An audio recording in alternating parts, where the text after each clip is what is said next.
Have you noticed that your feet feel cooler than they used to? Even in warm rooms.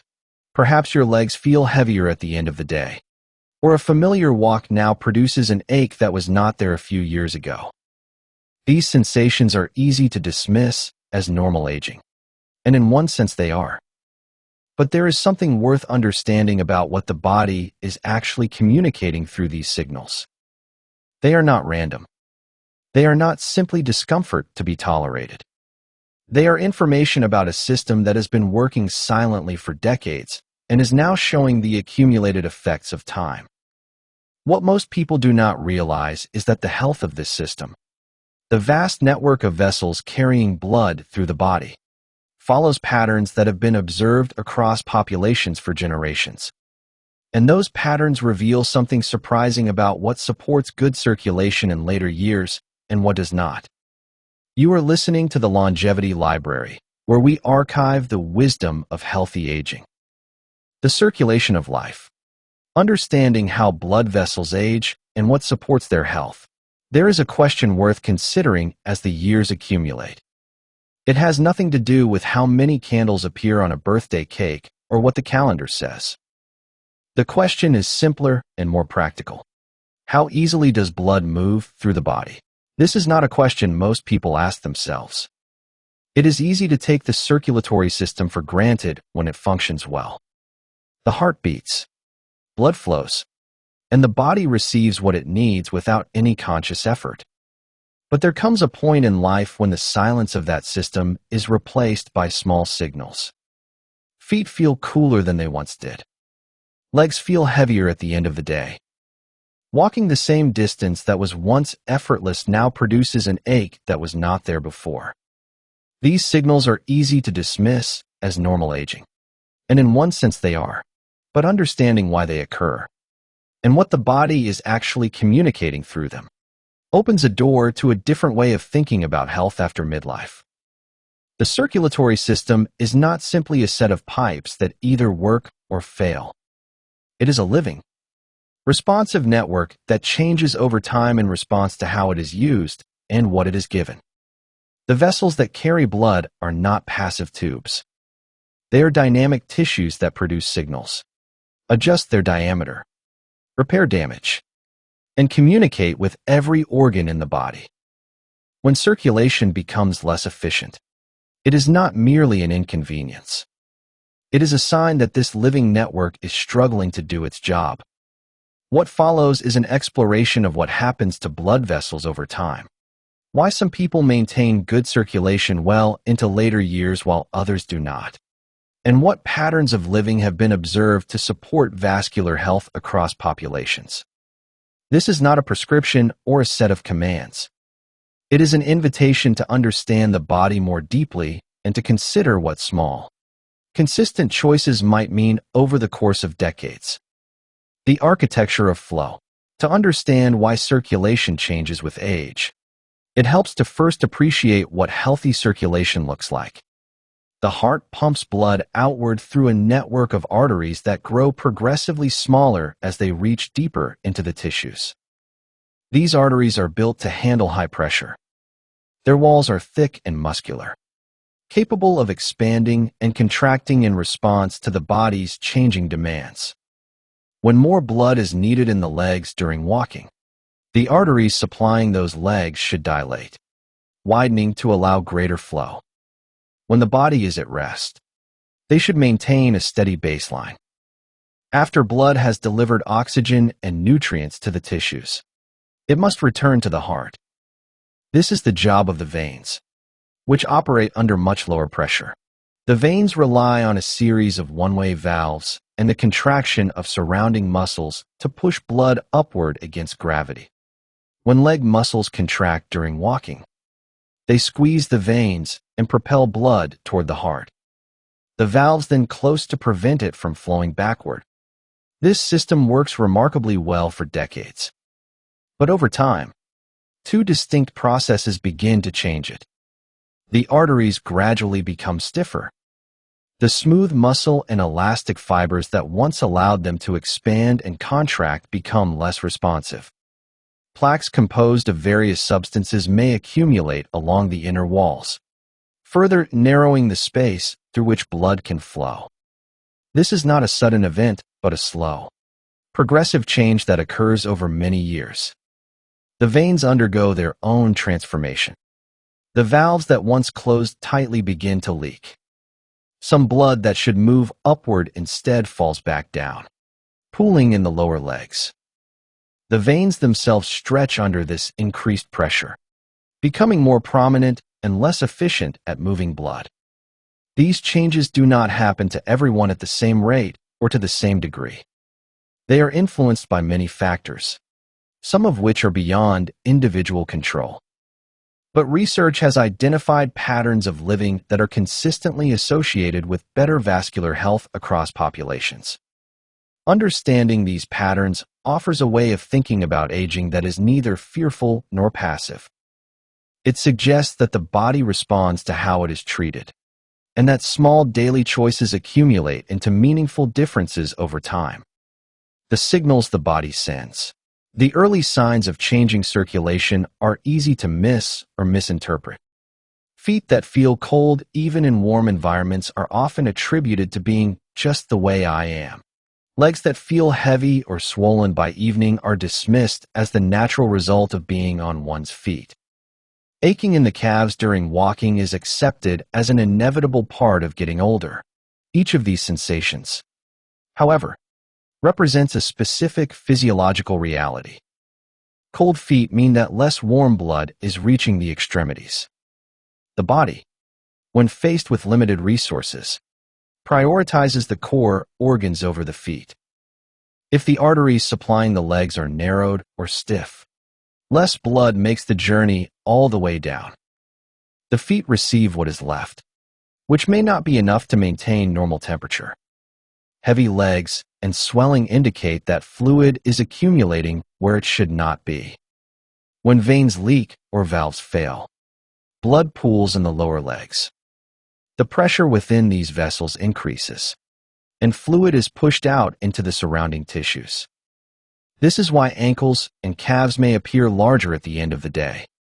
The swelling is not excess fluid in the body generally, but fluid that has escaped from vessels that can no longer contain it properly.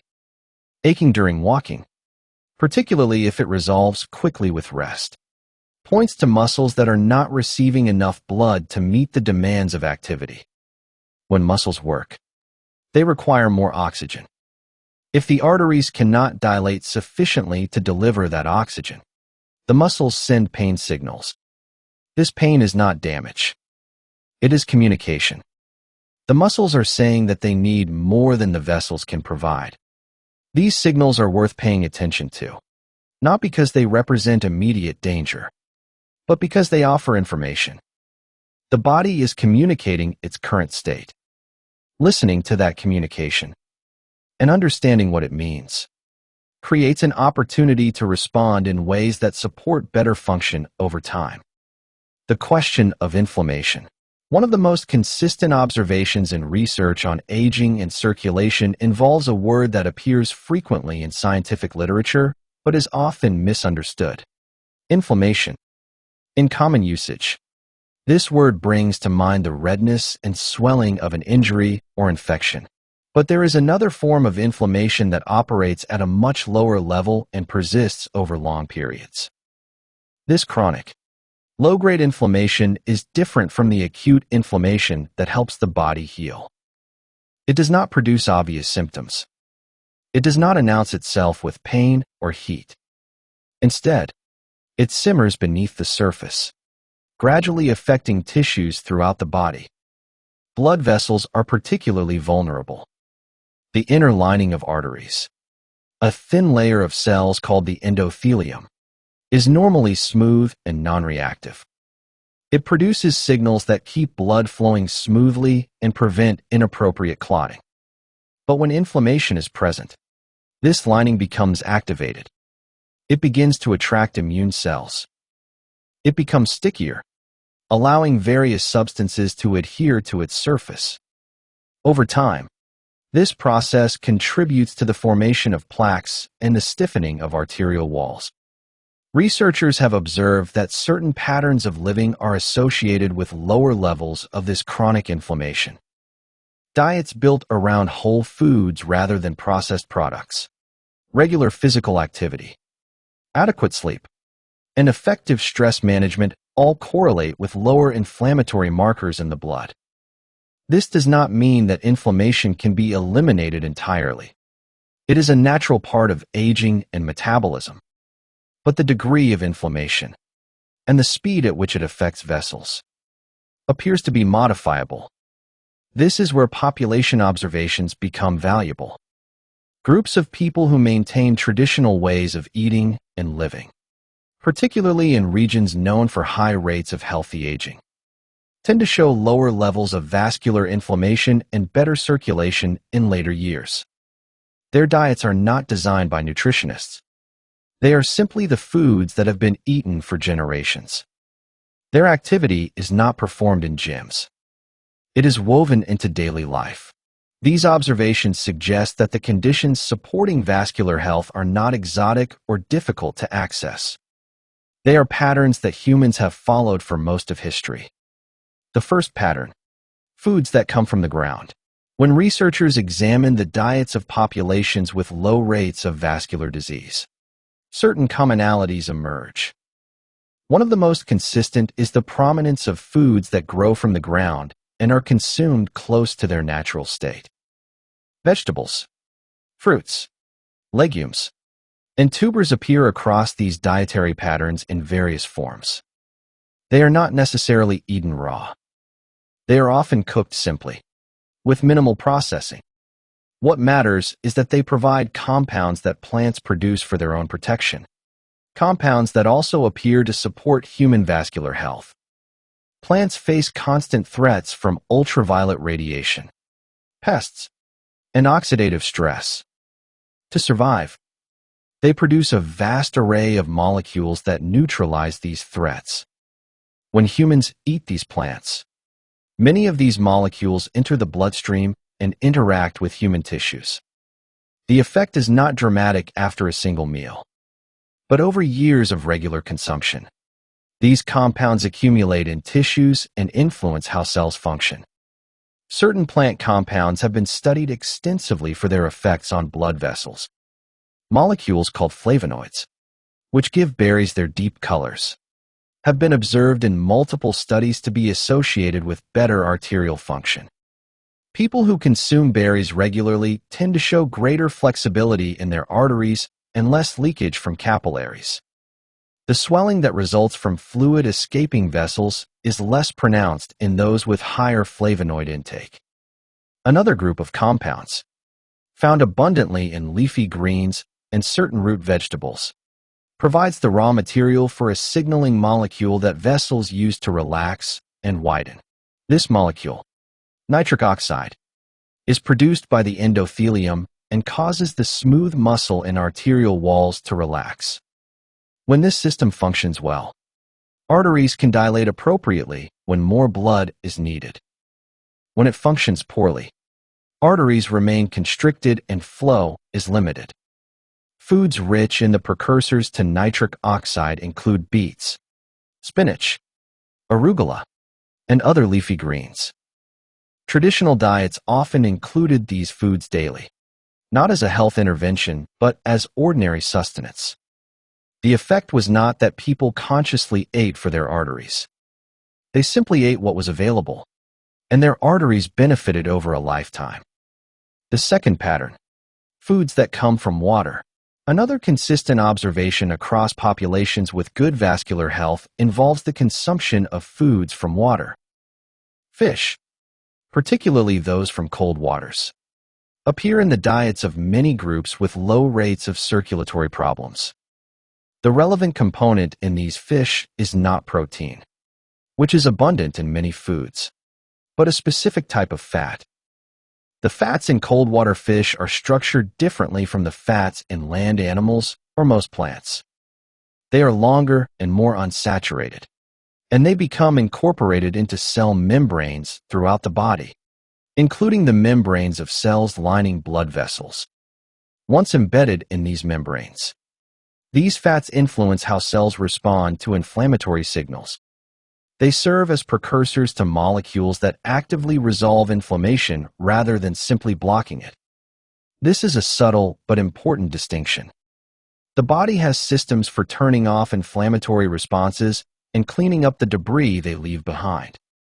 These systems require specific raw materials to function optimally, and the fats from fish provide some of those materials. Populations that eat fish regularly tend to show lower levels of inflammatory markers in their blood. This does not mean that fish is a medicine or that eating it guarantees healthy vessels.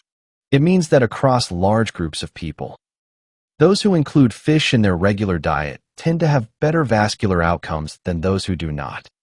The relationship is observational, but it is consistent enough to be worth considering. For those who do not eat fish, either by preference or circumstance, plant sources of similar fats exist. Walnuts, flax seeds, and certain other plants provide a shorter chain fat that the body can partially convert to the longer forms found in fish. The conversion is not complete, but regular consumption of these plant sources is also associated with better vascular health in population studies. The third pattern, movement throughout the day. Perhaps the most consistent observation across populations with good circulation in later years involves movement. But the type of movement that matters may not be what is commonly assumed. In modern contexts, physical activity is often compartmentalized. It happens at specific times, in specific places, wearing specific clothing. People go to the gym, or they go for a walk, and then they return to being largely sedentary for the rest of the day. This pattern is relatively new in human history.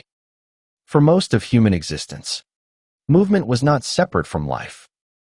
It was woven into every part of the day. People walked to obtain water, to tend crops, to visit neighbors. They squatted and stood repeatedly throughout the day. They carried objects, dug in the earth, and used their bodies in varied ways continuously. This constant low-level movement has effects on circulation that are difficult to replicate with a single daily walk. The contraction of leg muscles during walking and standing squeezes the veins and helps push blood back toward the heart. This muscle pump is one of the primary mechanisms for maintaining venous return, particularly in the lower body. When people sit for long periods without moving, this pump is inactive, and blood pools in the legs. The valves and veins also benefit from regular movement. When blood is propelled upward frequently, the valves are exercised. They close and open in response to changing pressures. When blood pools for long periods, the valves are subjected to continuous pressure without the rhythmic changes that keep them functional. Observations of traditional societies show patterns of movement that are frequent but not intense. People do not necessarily run or lift heavy weights. They simply do not remain still for extended periods. They shift position, walk short distances, stand up and sit down many times throughout the day.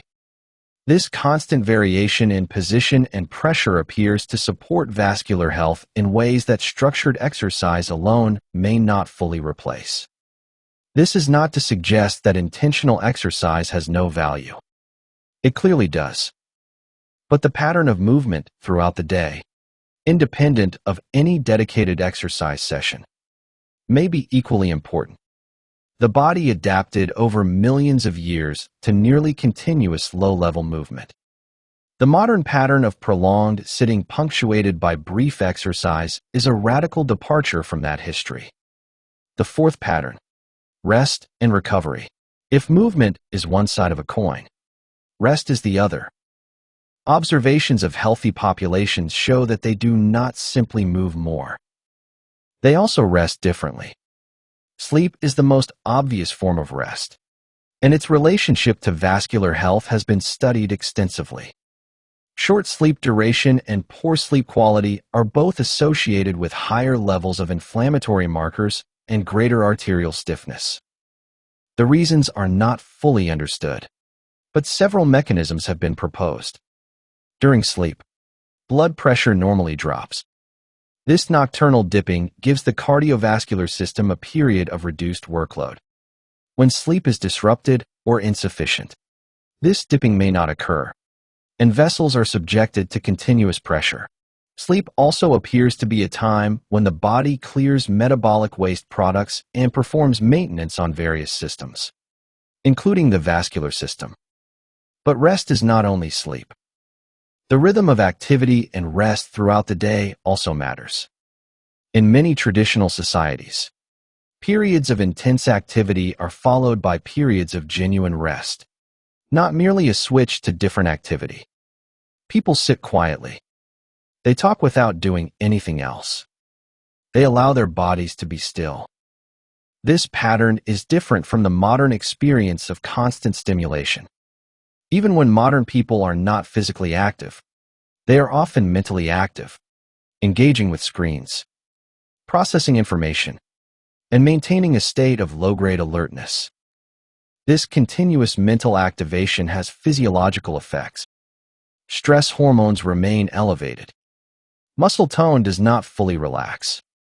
The nervous system remains in a state of readiness rather than genuine rest. The vascular system is influenced by the nervous system.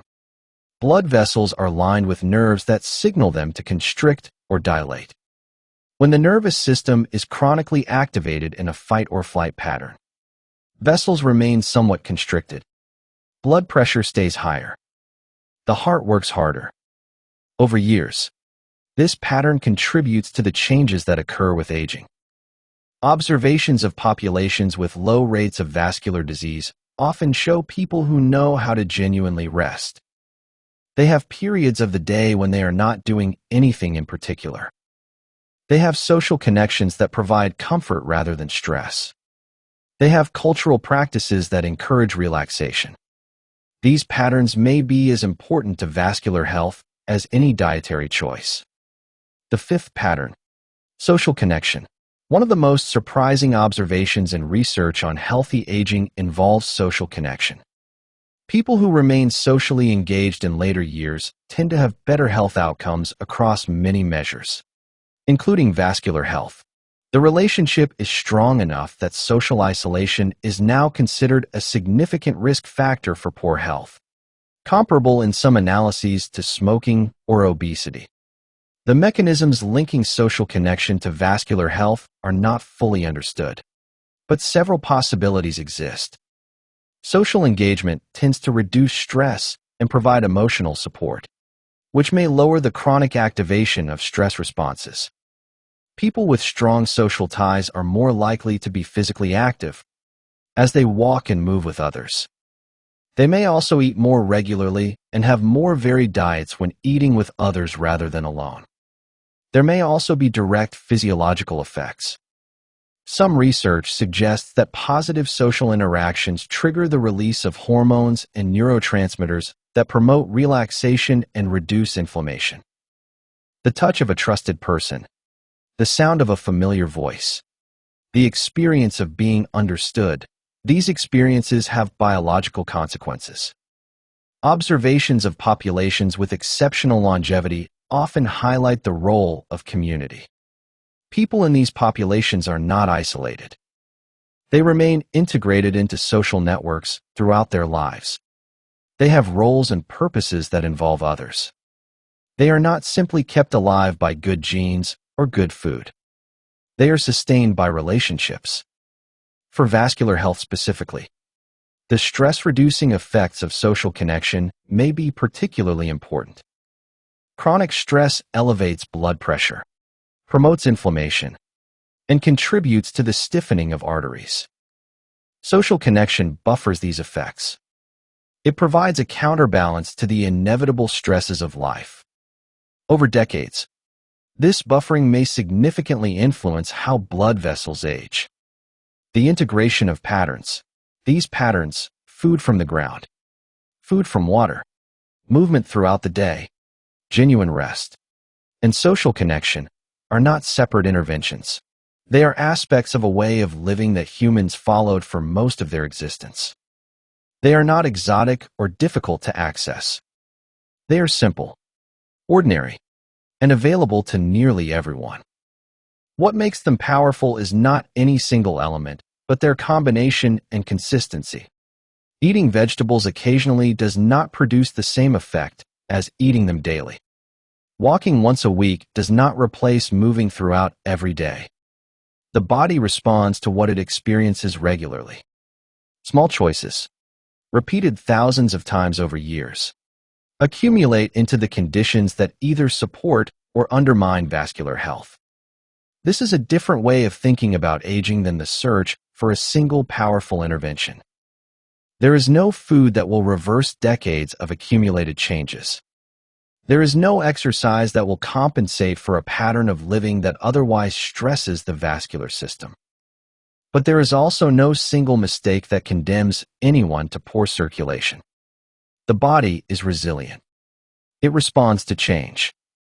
Improving one pattern, then another, gradually shifts the overall direction.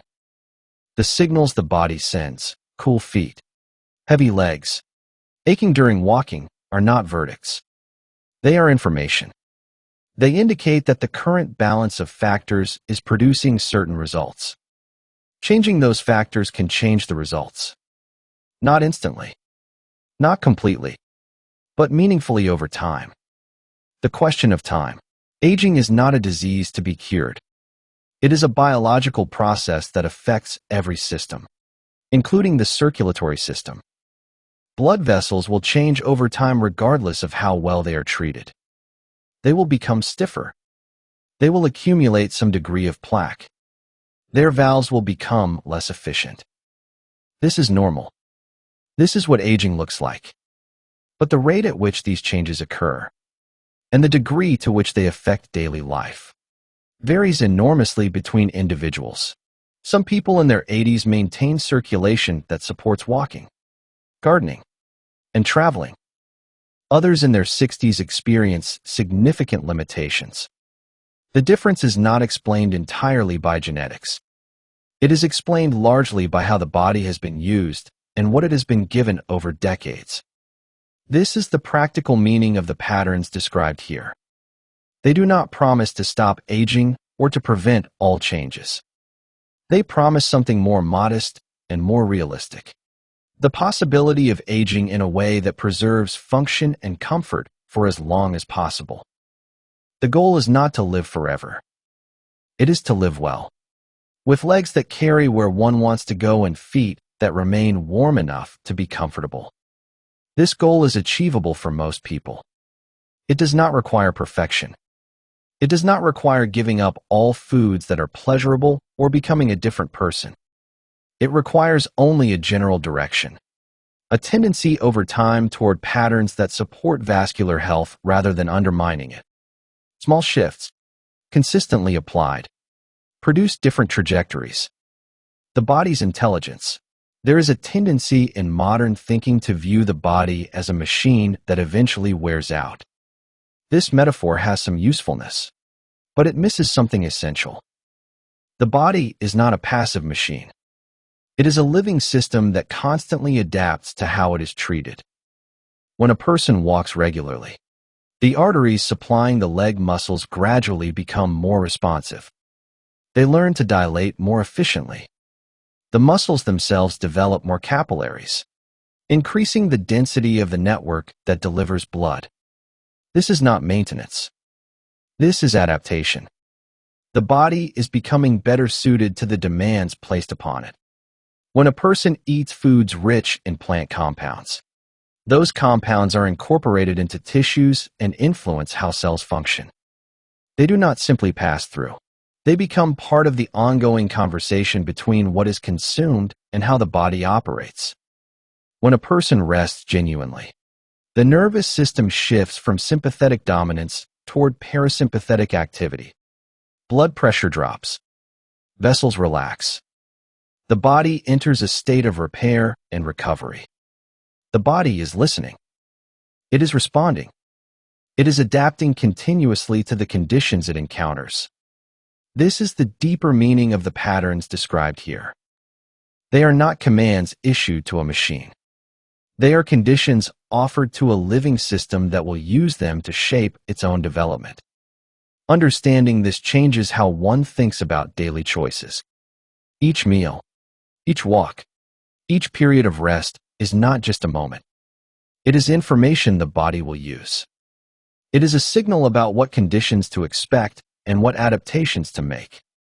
Over time, these signals accumulate into the architecture of the circulatory system as it exists in later years. The practical reality, for someone in their 50s, 60s, or 70s reading this, the question is not whether to start these patterns. The question is simply where to begin. The body has already been shaped by decades of choices. It will continue to be shaped by choices going forward. Starting with food is often the most accessible entry point. Adding a serving of vegetables to one meal each day. Replacing one processed snack with a piece of fruit. Including fish in the weekly rotation. These are small changes that do not require overhauling an entire life.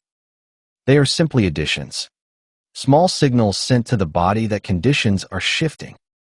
Adding movement throughout the day follows the same principle. Standing up every hour.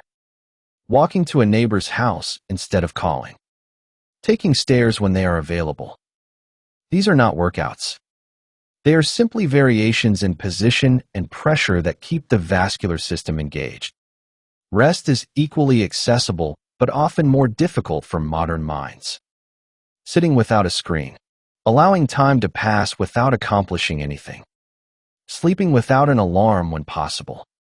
These practices signal to the nervous system that safety is present and that constant readiness is not required. Social connection requires other people, which is not entirely within individual control. But small gestures matter.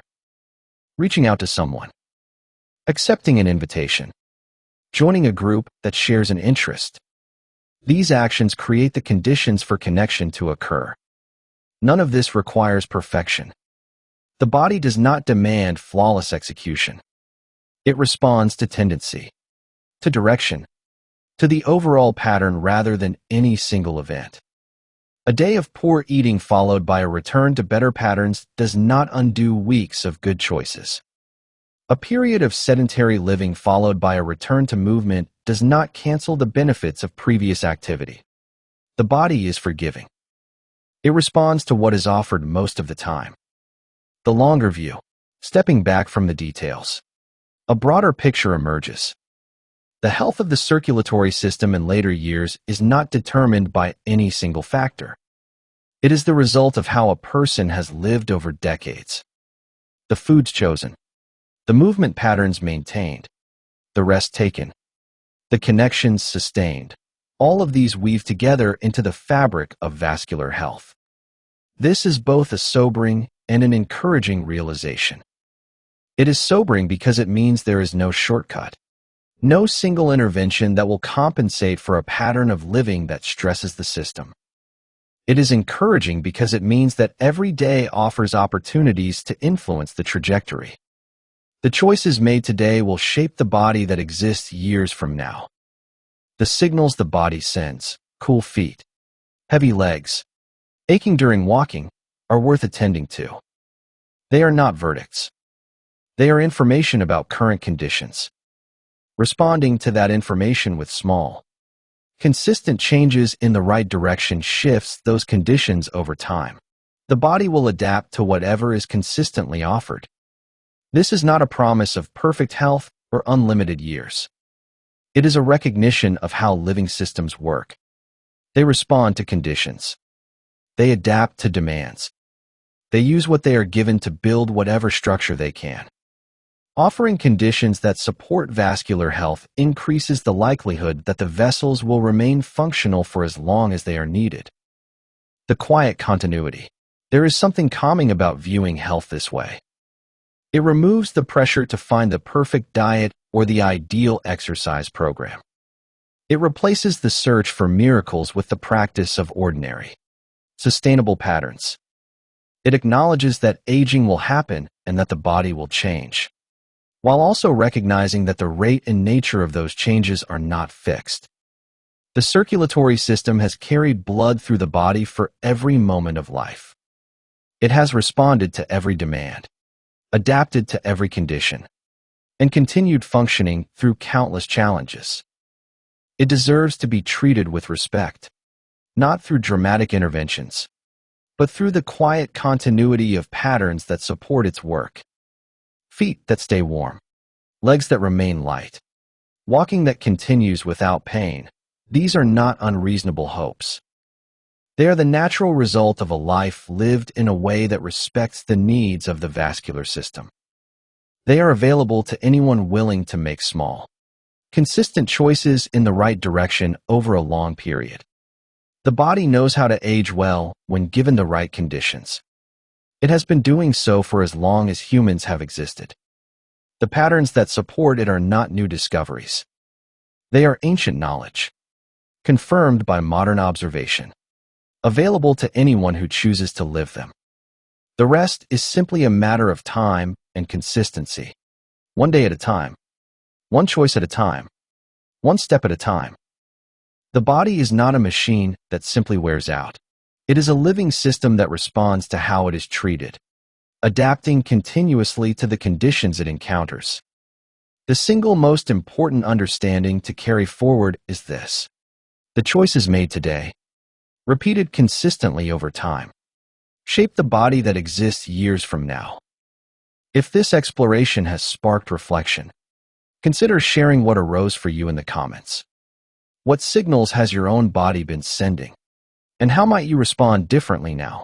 The Longevity Library holds many volumes on these topics, and you are welcome to explore further. If you have not already, consider subscribing so that new wisdom finds its way to you. This is the Longevity Library. Listen, learn, and live longer.